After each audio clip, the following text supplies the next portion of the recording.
Maayong gabi mga mari koy.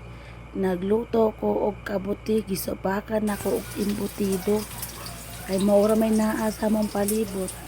O ana, nagpainit ako og kaha. Butag mantika kay para mabisa nato ang sibuyas. Aw, mikos-mikos ako ng sibuyas. Ya, daghan kog sibuyas no. Bisan mahal ang sibuyas. Kay naa man kay napalitan na barato. Mas dami man po ko daghan og sibuyas. Ay humot dagdag ko sa gulay. Ako na din gilunod ng kabuti eh. Tapos mikos-mikoson ra na ko na siya para magsabaw.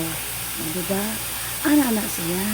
Kung unsa man gani ato makita sa palibot na maluto basta sabaw pa na healthy, hala sige luto ipakaon sa pamilya. Ang importante healthy ang imong giluto. Ana sabaw na. Wala ko na butay tubig ha. Nagkusa og tubig ang kabuti. Gibutang na ko tong mga tubo sa sibuyas. O ipa dungag sa gulay. Download nato ang atong imbutido. Mikos-mikoson. Pero ginahinay na nag-ikot ha kay pwede magubang atong imbutido. Lipay na natong pamilya anak kay kana wala na ako nagipakita ko sa pagtimpla. Pero lami dyan na siya. Ay naman tayo sikreto with love. Anak na siya.